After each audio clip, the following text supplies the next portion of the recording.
Swastiastu. Assalamualaikum warahmatullahi wabarakatuh. Salam sejahtera bagi kita semua. Shalom nama budaya, salam kebajikan. Baik, di video kali ini kami akan mempresentasikan proposal kami. Sebelum itu, izinkan kami memperkenalkan nama dulu. Perkenalkan, nama saya Ana Agus Sagumira Prameswari, nomor absen 1 dari kelas X4. Perkenalkan, nama saya Ana Agung Pompiangdia Pratnyaniswari Dewi, nomor absen 3 dari kelas X4.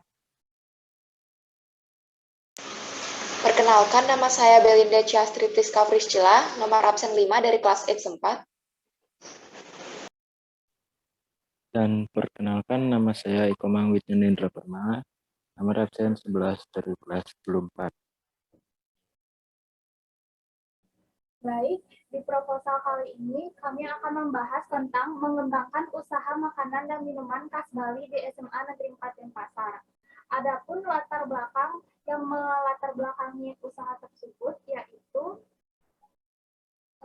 seperti yang kita ketahui, di Indonesia merupakan negara kepulauan yang terdiri dari ribuan pulau yang terbentang dari Sabang sampai Merauke, dari Pulau Miangas sampai Pulau Rote. Maka dari itu, Indonesia memiliki banyak sekali budaya, tradisi, dan juga makanan tradisional. Di SMA Negeri 4 sendiri, minuman es daluman dan juga makanan ayam betutu menjadi salah satu pilihan terfavorit, khususnya untuk kalangan siswa yang mana dibuktikan dari hasil survei yang dilakukan oleh salah satu guru ekonomi, yaitu Pak Idewo Made Bagus Kusumajaya, di mana hasil survei tersebut menyatakan sejumlah 195 siswa dari 365 siswa yang melakukan voting menyukai es daluman sebagai pilihan minuman mereka saat ingin menghilangkan dahaga. Di samping itu, sejumlah 176 siswa dari 360 siswa menyukai ayam betutu sebagai pilihan makanan berat mereka. Kemudian, menurut pendapat kelompok kami, makanan dan minuman ringan yang cocok dijual bersamaan dengan makanan utama adalah pisang rai dan es kolak. Selain memiliki rasa yang enak, pisang rai dan es kolak mempunyai cara memasak yang mudah dan juga harga bahan-bahannya tidak terlalu mahal. Maka dari itu, dalam proposal ini kami tertarik untuk mengembangkan usaha ayam betutu dengan es daluman sebagai makanan utama, kemudian pisang rai dan es kolak sebagai makanan dan minuman ringan di SMA Negeri 4 Denpasar yang dikreasikan. Adapun untuk detail proposal usaha berikut ini dijelaskan lebih rinci pada bagian berikutnya. Adapun rumusan masalah yang ada dalam proposal ini. Dalam penulisan proposal ini, kami sebagai penulis berusaha untuk menjawab rumusan masalah. Terdapat berbagai rumusan masalah antara lain, yang pertama, usaha makanan dan minuman tradisional yang kami kembangkan apakah cocok untuk dikembangkan sesuai dengan karakteristik profil kebutuhan SMA Negeri 4 Denpasar. Yang kedua, sejauh manakah keberhasilan usaha makanan dan minuman tradisional yang jika kami kembangkan apakah dapat mendatangkan keuntungan atau mendatangkan kerugian, seperti jika produk makanan dan minuman tradisional yang akan kami kembangkan kemudian kami jual tidak terjual habis, maka dapat menyebabkan kerugian. Tujuan penulisan dalam proposal ini. Adapun tujuan dari penulisan proposal ini antara lain, yang pertama, memperoleh profil usaha makanan dan minuman tradisional yang cocok dikembangkan di SMA Negeri 4 Denpasar. Yang kedua, mengetahui keberhasilan usaha makanan dan minuman tradisional yang dikembangkan sesuai dengan karakteristik profil kebutuhan SMA Negeri 4 Denpasar. Baik, di sini saya akan menjelaskan manfaat penulisan proposal ini. Jadi, ada beberapa manfaat, yaitu ada manfaat bagi siswa, bagi masyarakat, dan juga pemerintah. Untuk manfaat bagi siswa, yang pertama, siswa dapat mengetahui bagaimana cara meneliti dan mendapatkan hasil yang tepat dan akurat. Siswa dapat bekerja sama hingga menghasilkan suatu produk yang layak jual dan mengetahui bagaimana cara mempromosikan suatu produk hingga hasil yang didapatkan nanti adalah untung. Yang ketiga, yaitu siswa dapat memiliki sebuah pengalaman dalam merancang sebuah usaha yang bisa dijadikan pelajaran dalam sebuah pekerjaan. Kemudian, di zaman sekarang, para siswa juga lebih mudah mempromosikan usaha dengan kreatif melalui internet, dan hal ini bisa membuat para siswa lebih mempelajari teknik marketing yang efisien. Kemudian, manfaat bagi masyarakat, yaitu hasil produk ini dapat digunakan oleh masyarakat sebagai ide bisnis UMKM, terlebih di kondisi pandemi seperti saat ini, di mana banyak turis yang memilih untuk membeli makanan tradisional dari daerah yang mereka kunjungi agar mengetahui makanan khas dari daerah tersebut dan tentunya dapat menarik lebih banyak perhatian. Kemudian, yang kedua yaitu jika memiliki usaha makanan tradisional, maka akan lebih mudah mendapatkan bahan-bahan. Berbeda jika menjual makanan barat, belum tentu bahan-bahannya mudah untuk didapat karena sebagian besar masih barang impor. Lalu, manfaat bagi pemerintah. Yang pertama, hasil penulisan ini dapat digunakan oleh pemerintah dalam mengembangkan kurikulum pendidikan, khususnya sekolah penggerak. Yang kedua, dengan adanya program seperti ini, di mana para pelajar secara tidak langsung melakukan penelitian dan memulai suatu usaha. Kegiatan seperti ini sangat dibutuhkan untuk melatih kreativitas murid. Dan yang terakhir, yaitu secara tidak langsung mengajak para generasi muda untuk melestarikan makanan tradisional. Kemudian, usaha makanan tradisional juga dapat menjadi salah satu faktor daya tarik wisata kepada para turis dan dapat meningkatkan devisa negara. Selanjutnya, saya memaparkan tentang minuman dan makanan yang akan kami jual. Yang pertama ada minuman daluman yang akan kami jual dengan resep menurut dari Surya Ningtyas pada tahun 2018 yang berjudul 4 minuman segar khas Bali untuk buka puasa. Adapun resep minuman tersebut dapat dirinci sebagai berikut. Yuk, scroll. Yang pertama bahan-bahannya ada 150 gram daluman atau cincau hijau dipotong-potong kecil. Selanjutnya ada 100 gram kolang kaling, bersihkan dan rebus sebentar. Selanjutnya 100 gram sagu mutiara, bersihkan dan rebus sampai bening. 750 ml santan dari kelapa bakar atau dapat diganti dengan santan kara biasa. 250 ml gula aren, cairkan. Selanjutnya siapkan garam secukupnya. Selanjutnya siapkan 2 lembar daun pandan dan siapkan es batu serut secukupnya. Cara pembuatannya, yang pertama rebus santan, daun pandan dan sedikit garam dengan api kecil sembari diaduk hingga mendidih. Angkat dan angin-anginkan agar lekas dingin. Yang kedua, siapkan gelas saji. Tuang cincau, sagu mutiara, kolang kaling dan air gula, kemudian siram dengan air santan secukupnya. Dan yang ketiga, tambahkan es batu serut dan es daluman siap disajikan. Selanjutnya ada minuman yang kedua, yaitu kolak pisang. Di sini kami membuat kolak pisang dengan resep menurut Ardian pada tahun 2020 yang berjudul 10 resep minuman dari pisang lezat, segar dan sehat. Adapun resep minuman tersebut dapat dirinci sebagai berikut. Bahan-bahannya yaitu 5 buah pisang tanduk atau kepok, 250 gram gula merah, 2 lembar daun pandan, 1/4 sendok teh garam, 100 ml santan kental, dan air secukupnya.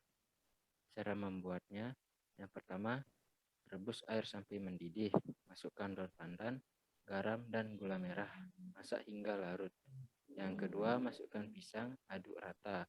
Yang ketiga, tuang santan, aduk terus agar tidak pecah. Dan yang keempat, matikan api dan sajikan.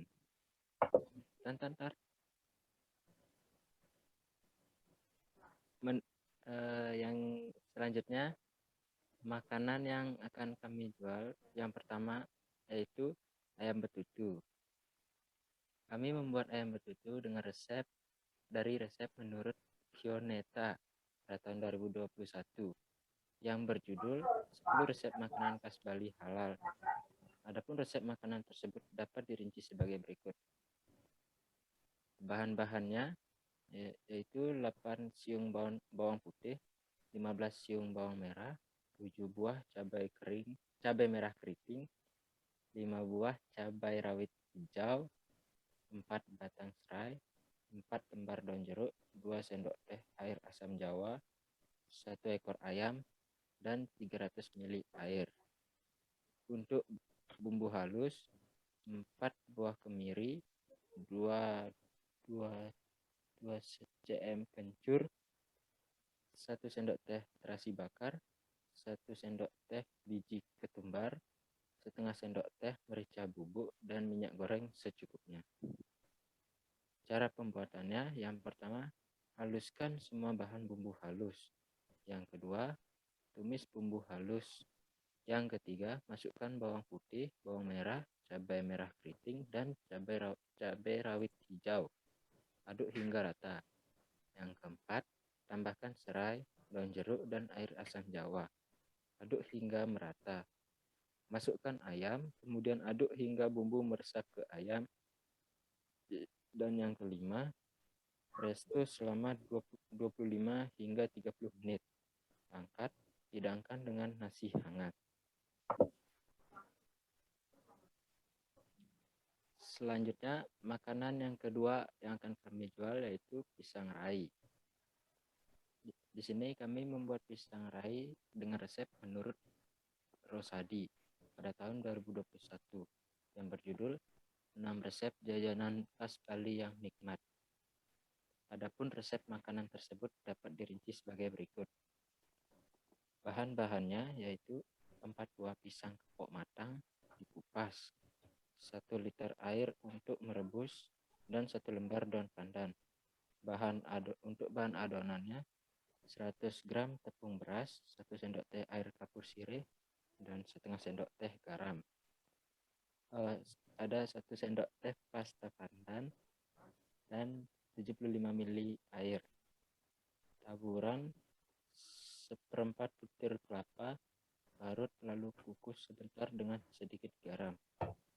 Untuk bahan saus, 100 gram gula merah, sisir, 100 ml air, 25 gram gula pasir, 1/4 sendok makan garam, 1 lembar daun pandan, sipulkan, dan 1 sendok teh tepung maizena, larutkan.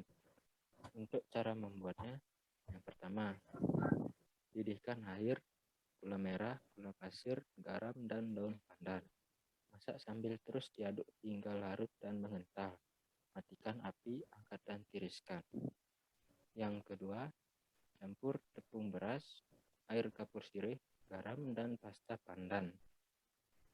Tuang air sedikit demi sedikit. Aduk rata hingga tidak ada adonan yang bergeritil. Sisihkan. Yang ketiga, didihkan air bersama daun pandan di dalam panci. Ambil 1 buah pisang lalu celupkan ke dalam adonan tepung.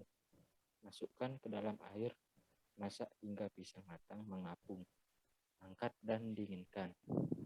Yang keempat, jika sudah dingin, potong-potong pisang. Balurkan ke dalam parutan kelapa sampai tercampur rata. Sisihkan. Siapkan piring saji. Tata pisang rai yang sudah dibaluri kelapa parut lalu siram dengan saus gula merah. Dan pisang rai siap disajikan. Baik, pada bagian ini saya akan membahas tentang metodologi. Adapun proposal usaha ini menggunakan metode penelitian tindakan atau action research dengan rincian skema perencanaan atau planning, tindakan atau action, pengamatan atau observation, dan refleksi atau reflection. Adapun rincian skema ini bisa dilihat sebagai berikut. Yang pertama ada perencanaan atau planning. Adapun perencanaan atau planning yang akan dilakukan adalah kami akan mengembangkan usaha minuman es daluman dan es kolak, di mana makanannya yaitu ayam betutu dan pisang rai. Pada bagian ini juga akan dijelaskan mengenai fixed cost, variable cost, biaya produksi, dan tabel gross profit atau net profit. Pertama-tama mari kita membahas tentang minuman. Kami telah melakukan survei harga bahan termurah pada beberapa pasar tradisional. Berikut ini adalah rincian untuk menentukan harga minuman yang hendak dijual, di mana minuman yang pertama akan kami jual adalah es daluman.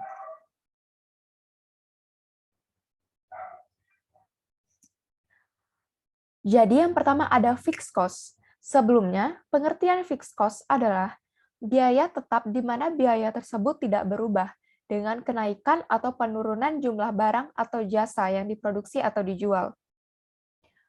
Jadi dalam usaha kami menggunakan beberapa alat-alat mesin produksi. Yang pertama ada panci, kompor, gas tabung 3 kilo, sutil, tempat kaca, box es, dan sendok sayur.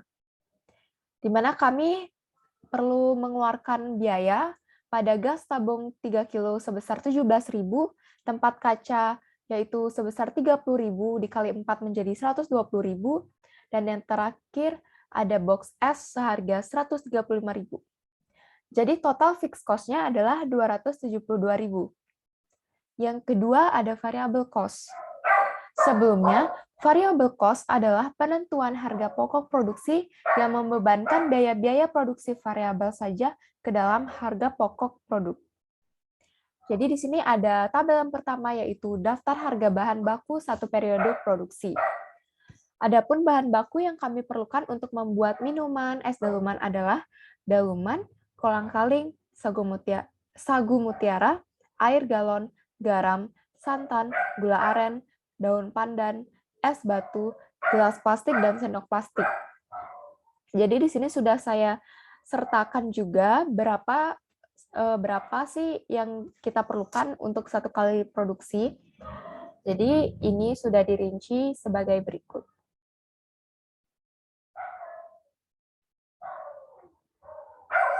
Dan tabel yang kedua ada harga bahan baku per satu unit produksi.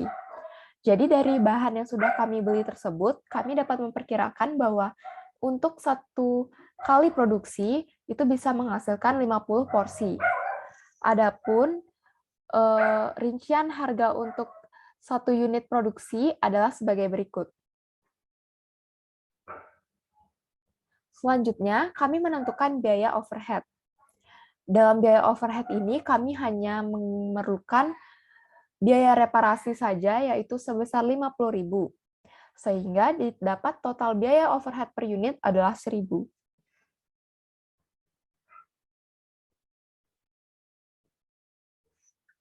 Selanjutnya, kami menentukan harga pokok produksi. Sebelumnya sudah diketahui bahwa biaya bahan baku per unit adalah Rp2.980. Selanjutnya, biaya overhead per unit adalah Rp1.000. Dan harga produksi ditambah overhead hasilnya adalah Rp3.980. Selanjutnya, kami menginginkan keuntungan sebesar 25%. Atau Rp995. Sehingga jika dijumlahkan, maka harga pokok produksi adalah Rp4.975. Dan ini ada tabel kalkulasi biaya produksi. Selanjutnya ini juga ada tabel gross profit dan juga net profit. Jadi, dari data di atas yang dapat kami simpulkan bahwa harga yang akan kami tawarkan untuk es daluman adalah dengan harga 5.000 per porsi. Untuk minuman kedua, kami memilih untuk menjual es kolak. Kami juga telah melakukan survei harga bahan termurah pada beberapa pasar tradisional. Berikut ini adalah rincian untuk menentukan harga minuman yang hendak dijual. Yang pertama ada fixed cost. Dalam pembuatan es kolak, kami memerlukan beberapa alat-alat mesin produksi. Yang pertama ada panci, kompor, gas tabung, sutil, dan baskom. Dan kami hanya memerlukan biaya 17.000 yaitu untuk membeli gas tabung, sehingga total fixed cost-nya adalah 17.000. Selanjutnya, kami menentukan variable cost. Untuk daftar harga bahan baku satu periode produksi adalah sebagai berikut. Jadi bahan baku yang kami perlukan antara lain pisang tanduk atau kepok, santan, gula pasir, gula merah, garam, kolang-kaling, air galon, es batu, ubi, daun pandan, gelas plastik, sendok plastik, dan tabung gas 3 kg. Jadi, di sini juga kami sudah sertakan berapa jumlah barang yang kami beli untuk satu kali produksi. Sehingga total harga bahan baku satu periode produksi dari pembelian borongan di grosir adalah 123.000. Sehingga dari bahan baku yang sudah kami beli tersebut, kami dapat menentukan bahwa porsi yang cukup untuk bahan segitu jumlahnya adalah 120 porsi. Dan harga bahan baku per satu unit produksi didapat hasilnya adalah Rp875. Selanjutnya, kami menentukan biaya overhead per unit. Untuk biaya overhead ini, kami hanya memerlukan biaya reparasi saja, yaitu Rp50.000. Sehingga biaya overhead per unitnya adalah Rp417. Selanjutnya, kami menentukan harga pokok produksi, di mana harga pokok produksi ini didapat dari biaya bahan baku per unit, yaitu Rp875, biaya overhead per unit yaitu Rp417, selanjutnya harga produksi ditambah overhead mendapatkan hasil yaitu Rp1.292. Selanjutnya, keuntungan yang kami inginkan adalah 175%, yaitu atau Rp2.260, sehingga jika ditotalkan, maka harga pokok produksinya adalah Rp3.552. Dan ini adalah tabel kalkulasi biaya produksi es kolak. Dan ini juga tabel kalkulasi gross profit dan net profit es kolak. Jadi, dari data di atas yang dapat kami simpulkan adalah bahwa harga yang akan kami tawarkan untuk es kolak adalah dengan harga Rp5.000 per porsi. Baik, selanjutnya kita akan beralih ke produk makanan. Jadi produk makanan yang kami jual ada ayam betutu dan juga pisang rai. Yang pertama ada ayam betutu. Kami juga telah melakukan survei harga bahan termurah pada beberapa pasar tradisional. Berikut ini adalah rincian untuk menentukan harga makanan yang hendak dijual. Yang pertama, kami menentukan fixed cost. Adapun alat-alat atau mesin produksi yang kami gunakan untuk memproduksi ayam betutu adalah antara lain wajan, pisau, talenan, loyang datar, gas tabung, panci presto, food processor, spatula, dan kompor. Kami hanya perlu mengeluarkan uang untuk membeli gas tabung dan juga panci presto, sehingga total fixed cost-nya adalah menjadi Rp167.000. Yang kedua, kami menentukan variable cost. Adapun bahan baku yang digunakan untuk membuat ayam betutu adalah bawang putih, bawang merah, cabai merah keriting, cabai rawit hijau, serai, daun jeruk, ayam, air, kemiri, kencur, terasi, ketumbar, merica bubuk, minyak goreng, asam jawa, kertas minyak. Dan kami juga sudah menyertakan berapa bahan yang kami beli dalam satu kali produksi, dan total harga bahan baku satu periode produksi dari pembelian borongan di grosir tersebut adalah sebesar Rp129.000. Kemudian kami menentukan harga bahan baku per satu unit produksi. Dari jumlah bahan baku yang sudah kami beli tersebut, kami dapat memperkirakan bahwa bahan baku tersebut dapat menghasilkan 8 porsi. Sehingga setelah dikalkulasikan, maka biaya bahan baku per satu unit produksi adalah sebesar Rp16.125. Selanjutnya, kita menentukan biaya overhead. Sama, biaya overhead yang kami perlukan hanya pada biaya reparasi, yaitu sebesar Rp50.000. Sehingga total biaya overhead-nya adalah total biaya overhead per unitnya adalah Rp6.250. Selanjutnya kami menentukan harga pokok produksi, yang mana terdiri dari biaya bahan baku per unit, yaitu sebesar Rp16.125, biaya overhead per unit yaitu Rp6.250, dan harga produksi ditambah overhead yaitu Rp22.375. Dan keuntungan yang kami inginkan adalah Rp175 atau sebesar Rp39.156.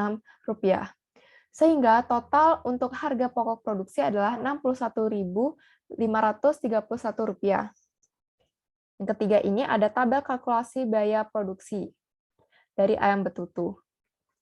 Selanjutnya ada tabel kalkulasi gross profit dan net profit ayam betutu.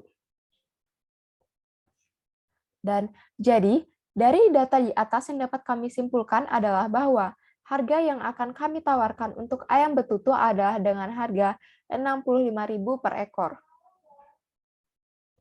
Untuk makanan yang kedua, kami akan berencana untuk menjual pisang rai. Kami juga telah melakukan survei harga bahan termurah pada beberapa pasar tradisional. Berikut ini adalah rincian untuk menentukan harga makanan yang hendak kami jual. Dalam memproduksi pisang rai, ada beberapa alat-alat mesin produksi yang kami perlukan, antara lain panci, kompor, gas tabung, sutil, gelas ukur, sendok, saringan, baskom, telenan, pisau, piring, dan parutan. Dan kami hanya memerlukan biaya untuk membeli gas tabung, yaitu sebesar Rp17.000, sehingga total fixed cost-nya adalah Rp17.000. Yang kedua ada variable cost.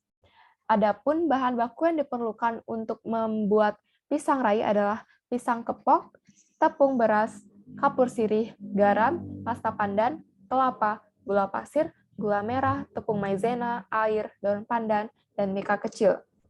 Kami juga telah menyertakan berapa jumlah bahan baku yang kami beli untuk satu kali periode produksi.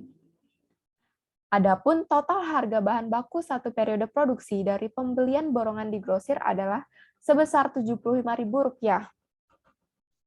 Dari situ kami menentukan harga bahan baku per satu unit produksi. Setelah kami menelaah bahwa dari bahan baku yang kami beli tersebut dapat membuat sebanyak 120 porsi.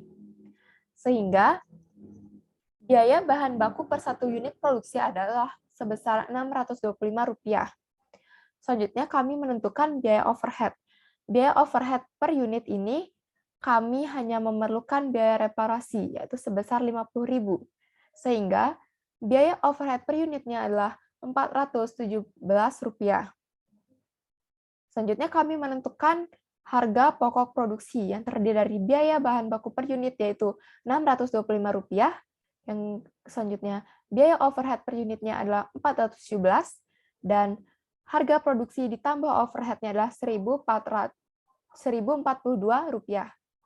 Dan keuntungan yang diinginkan adalah 50%, yaitu atau Rp521. Sehingga total harga pokok produksinya adalah Rp1.563. Yang ketiga ada tabel kalkulasi biaya produksi pisang rai. Adapun ini tabelnya. Selanjutnya, yang keempat ada tabel kalkulasi gross profit dan net profit, dan ini adalah tabelnya. Jadi dari data di atas, yang dapat kami simpulkan bahwa harga yang akan kami tawarkan untuk pisang rai adalah dengan harga Rp2.000 per porsi. Baik, perkenalkan nama saya Gede Arya Pujatnyana. Di sini saya akan menjelaskan tentang tindakan. Kegiatan yang pertama, analisis potensi, masalah, dan kebutuhan. Kami lakukan pada Januari minggu kedua dan Februari minggu keempat. Kegiatan kedua, penyusunan proposal. Kami lakukan pada Januari minggu ketiga, Februari minggu keempat, dan Maret minggu pertama dan minggu kedua. Kegiatan ketiga, kegiatan jual beli di kelas 10, 11, dan 12. Kami tidak bisa realisasikan sesuai dengan tabel. Kegiatan keempat, pembuatan draft laporan proposal. Kami lakukan pada Januari minggu ketiga, Februari minggu keempat, dan Maret minggu pertama dan minggu kedua. Penyempurnaan laporan kami lakukan pada Maret minggu kedua dan Maret minggu ketiga. Publikasi laporan proposal kami lakukan pada Maret minggu kedua dan minggu keempat.